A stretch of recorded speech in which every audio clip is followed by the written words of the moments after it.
Bapak Ibu yang dirahmati Allah Subhanahu wa taala, kita lanjutkan kajian tazkiyatun nufus kita dengan sering kadang kita atau mendengar orang lain berkata, mungkin ikulah yang terbaik dari Allah. Kadang ada sebuah kejadian, lalu kejadian itu biasanya ndak senang wak, lalu dihibur dek kawan, sabar salah mungkin ikonan terbaik dari Allah. Apakah kata-kata itu benar? Untuk mengetahui kecewa itu batu atau tidak, inilah yang terbaik dari Allah. Kita cari dulu ayat-ayat yang menggunakan kata-kata ahsan, terbaik. Inilah yang terbaik dari Allah. Apa yang terbaik menurut kita? Apakah itu yang terbaik dalam kitab Allah? Belum tentu. Kadang itu polesan pemanis di bibir saja, itulah. Ya mungkin itulah yang terbaik, penghibur-hibur hati saja. Kalau ingin wak tahu, harus wak cari kepada Al-Quran balik. Apa yang terbaik menurut Allah itu apa? Kemudian, dan di hati awak pun, ketika melihat sesuatu itu, maka ambillah kira-kira yang paling baik menurut Allah, jangan menurut awak. Dalam perkara ko mana yang terbaik menurut Allah? Menurut Allah, tidak menurut awak. Kalau awak biko tercampur jo hawa nafsu, tercampur jo perasaan, tercampur dengan bisikan kiri kanan, tidak murni kebaikan. Maka dalam Al-Quran ada lebih kurang 7 kali kata-kata ahsan, paling baik. Kalau bahasa awaknya paling elok, paling rancak. Paling baik, paling elok, paling rancak. Asal katanya hasanah. Ada nama orang Nur Hasanah, adalah si Hasan, ada si Ihsan, ada si Husain. Hasanah ini sesuatu yang bagus, rancak, yang itu baik untuk yang segala yang mendatangkan kebaikan namanya hasanah. Ada kebaikannya, ada manfaatnya, namanya hasanah. Makanya minta dalam doa, Rabbana atina fid dunya hasanah wa fil akhirati hasanah. Dunia, kebaikan di dunia, dan kebaikan di akhirat. Nah, kebaikan tadi mana yang paling baik? Namanya ahsan, isim tafdil. Ada 7 kali dalam Al-Quran kata-kata ahsan. Kita cari satu persatu. Yang pertama surat Al-Mu'minun.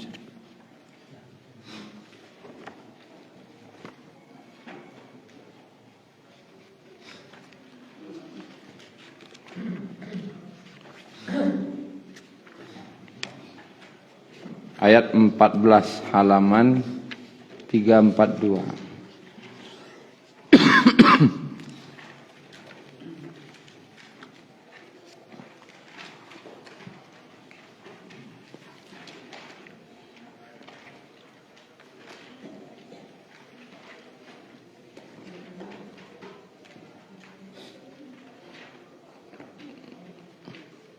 Kita mulai dari ayat 12. A'udzu billahi minasyaitonir rajim. Al-Mu'minun ayat 12 halaman 342. Walaqad khalaqnal insana min sulalatin min tin. Dan sungguh kami telah menciptakan manusia dari saripati yang berasal dari tanah. Ini proses penciptaan manusia. Dari makanan tadi, nanwak makan, kan asalnya semuanya dari mana? Dari tanah. Semuanya dari tanah. Nah, kemudian saripatinya, itu hebatnya teknologi Allah teh. Setelah diolah dalam parui tadi itu, ada saripati dari makanan tadi, saripatinya itu disimpan. Itulah yang nanti menjadi sperma. Bagaimana prosesnya, itu memang kehebatannya Allah memprosesnya. Lalu summa ja'alnahu nutfatan, saripati tadi, maka kami jadikan dia nutfah. Nutfah atau sperma. Fi qararin makin, yang disimpan di tempat yang kokoh, yaitu rahim. Maka bertemulah dia dengan sel ovum, dengan ovum. Terjadilah pembuahan. Bertemu nutfah tadi dengan ovum di qararin makin, tempat yang kokoh kecil. Ya kokoh. Thumma khalaqna an-nutfah. Kemudian kami jadikan nutfah tadi itu alaqatan atau alaqah, segumpal darah. Atau alaqah, asal katanya sebenarnya sesuatu yang menempel, diibaratkan bentuk lintah, diumpamakan lintah. Jadi alaqah itu seperti lintah. Rupanya ketika diteliti, iyo ternyata istilahnya zigot manusia di dalam rahim itu apa ibu? Bentuk lintah menempel. Jadi lintah apa jawabnya? Malaki masuk darah. Rupanya ini salah satu mukjizat Al-Quran tu. Allah kata alaqah, menempel bentuk lintah kata Allah. Malu tahu Nabi orang-orang dulu bawa bentuk di dalam tu. Lalu ada teknologi yang melihat USG untuk bagaimana proses manusia dalam kandungan, tak tahu. Rupanya ia bentuk lintah, menggantung mereka. Kalau jadi lintah kau mengapa? Saudara, alaqah kau segumpal darah tadi itu yang bentuk masuk darah kajonya, bentuk laba darahnya. Lama-lama nanti keluar menjadi tali plasenta. Tali plasenta kau untuk makanan. Karena disoknya, saripati makanan yang dimakan oleh ibunya tu, disoknya bentuk darah masuk. Satu mukjizat. Yang dulu orang tak akan tahu itu tu. Setelah tu fa khalaqnal 'alaqata mudghatan. Dan kami jadikan yaitu alaqah tadi menjadi segumpal daging. Mulai berbentuk daging, awalnya darah saja. Kini lah dagingnya. Fa khalaqnal mudghata izama. Kemudian segumpal daging itu menjadi tulang belulang. Rupanya Allah bentuk tulang lagi sudah tu, rangka tubuh manusia. Kalaulah hendak bertulang lagi ya, ada badan mereka tapi hendak bertulang apa bentuk? Yo keluar anak tu lah keluar serangkan lagi bertulang lunak je tampak kan. Apa lagi nak ada tulang ni dalam apa bentuk kira-kira? Lah bentuk anak tahu lah bantu. Dia lepas bantu lain tu nah. Cuma tu lenyai, saya nak dak bertulang. Yo lenyai namanya, dah lenyai. Lalu fa khalaqnal mudghata izama. Kami jadikan segumpal daging itu tulang berulang, fakasawnal izama lahma. Lalulah terbentuk tulang tadi, dibungkus lo je daging balik. Kalau tulang saya keluar tu taklah mungkin dah. Ada bungkus lo je daging. Prosesnya berapa lamanya tu? 9 bulan lebih kurang. Lebih kurang 9 bulan.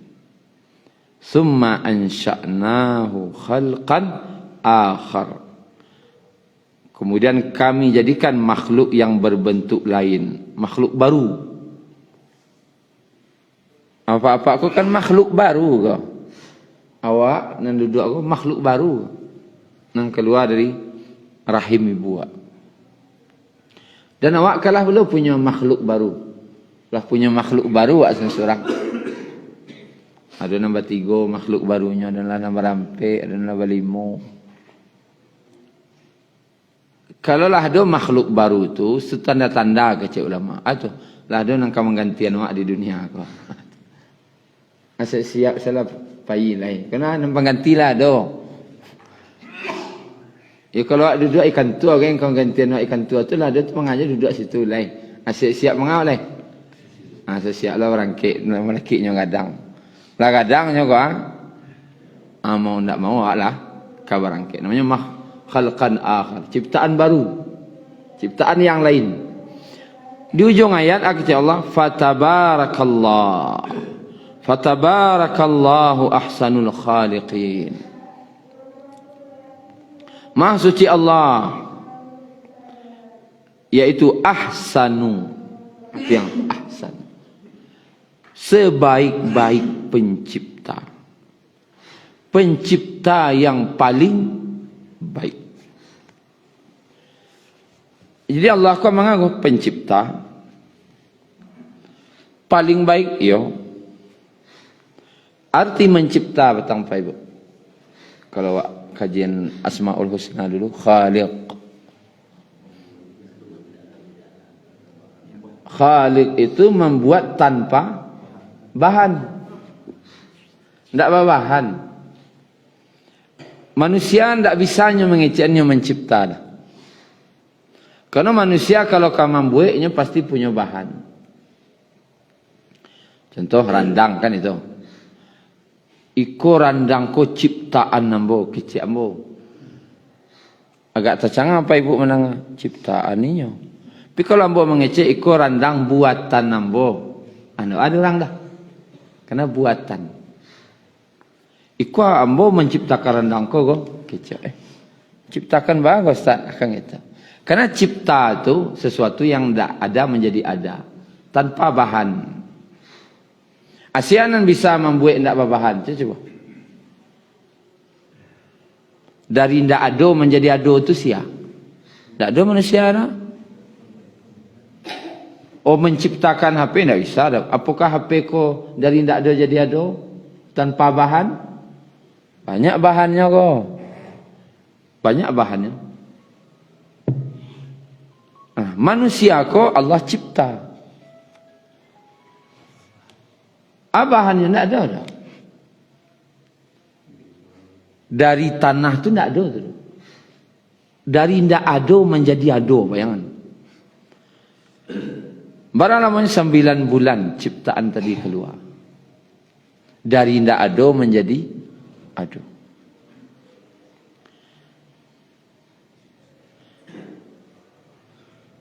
Dan itulah ahsanu, sebaik-baik. Paling baik.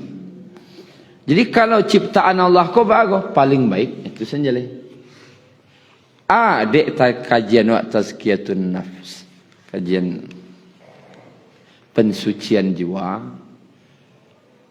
Maka jangan pernah mencela ciptaan Allah. Karena ciptaan Allah itulah ahsanul khaliqin. Allah tu sebaik-baik pencipta. Ahsan tu paling rancak ciptaan Allah tu. Ciptaan Allah ko paling rancak. Jangan sekali-kali mencemeih orang. Bantu orang. Jangan sekali-kali. Tidak ketuju daan yang salah. Jangan sampai terlompek dari mulut. Karena kalau ketika wak mencela orang tu, berarti wak mencela penciptanya. Dan tidak ada dosa sekadang tu. Lain tak yang menciptakan nan wak hina dah. Ranggai na saja di. Nama layan saja. Ranggai ko kalau juga malayan saganya. Malu ada satu ranggai ko membantu hidung, membantu mata, buat telinga lampari itu. Tak ada dah. Duduk-duduk ibu-ibu ko makan-makan. Teraga ada balik ko dah kan itu sana. Habis ko pas kamalayan saya sakit seketik. Seketik. Oh nyak. Antara hidup dan mati kan tuan. Kesusahannya laicu itu ringannya kesusahan dalam penciptaan manusianya ringan soalnya orang tua kok kerajonya. Lain tak boleh jadi rako keranggai kan gitu. Aku Allah dari ndak ado menjadi ado dibuatnya dia Allah. Kini wahina anak tu.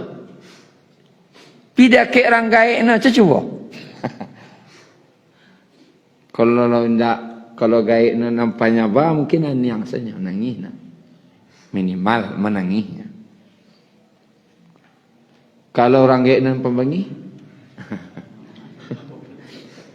manga semua na. Batu, yo ayam saja anak ni gak ada ilan tiak na. Orang ikajana dia ayam gua. Walau kawangi ayam gua anak ni gak ada.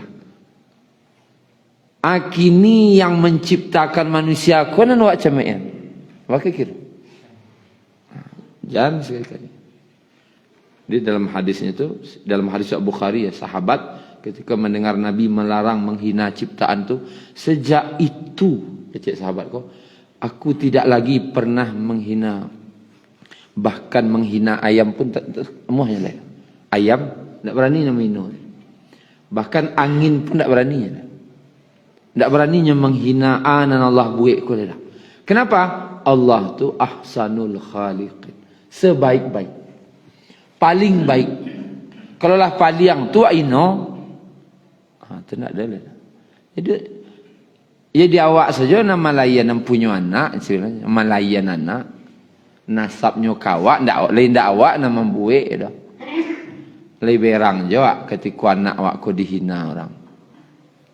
Sempat orang acara-acara di sekolah kok ni rapor rapek sekolah, kok tempang bentuk anak apa kan? Anak wah sarancak tu, kok tempang bentuk anak kan? Oh itu kalau jadi mau jadi tu. Jadi akan tak kini aku mana? Jadi jangan sekali-kali mencela ciptaan Allah tu paling rancak. Jangan pernah maino. Kok dijodohan wak di orang ini wak. Jangan pernah. Tak ketuju doaan yang alun namanya Fazan. Alun serak. Alun tasirok darah hancaliak leh itu salah. Alun sebab chemistry na leh itu salah. Tapi jangan dino anak orang. Gapuak nampak tu jangan. Itu ciptaan Allah tu walaupun gapuak tu. Perang Allah kau. Kurih bana jangan. Nyo bukan masalah bantu. Itu kan masalahnya masalah kalau tiba di desainnya saja. Beda desain. Kau desainnya mereka bantu. Kau desainnya beda loh. Bukan berarti buruk, beda desain. Ya ada yang suka gapuaknya, suka desain yang gapuak. Ada yang suka yang kurih, ada loh. Ada yang sedang lain loh. Ini kan desain. Tapi tidak boleh menghina desain kan? Karena setiap sesuatu itu ada peminatnya. Dan tidak boleh dihina. Segala bentuk ciptaan Allah itu tidak boleh manusia saja Ustaz, tidak. Seciptaan Allah tidak boleh dihina. Kalau cari ayat 2 balik sampai 4 balik sawantako, Kalau di ilmu kimia namono go kajian. Diciptakan dari nutfah, dimasukkan ke dalam rahim, menjadi segumpal darah, kemudian segumpal daging, ilmu namono go. Ya kalau spesialisnya dokter spesialis apa? Dokter spesialis kandungan. Berarti dokter spesialis kandungan kau belajar agama enggak? Kan ayat itu. Belajar agama endaknya? Tergantung di ujung ayat tu. Kalau pelajaran agama, yo itu mah Al-Quran dipelajarinya. Cuman ujung ayatnya lah fatabarakallah, maha suci Allah. Kesimpulannya sampai ndak ke situ. Yo hebat Allahku menciptakan ndak. Sampai ke situ kajinya. Yo subhanallah hebat Allahku menciptakan. Di luar kemampuan awak. Ndak dua manusia. Fatabarakallah. Tambah kagumnya dokter-dokter kandungan kau dengan Allah. Berarti belajar agamanya. Kuliah kedokteran tu nyo belajar agama. Karena kesimpulannya tabarakallah kecilnya. Tapi kalau tekanan dina, kau keluar besok kalau normal 1 juta hati keluar. Kalau operasi kau 10 juta.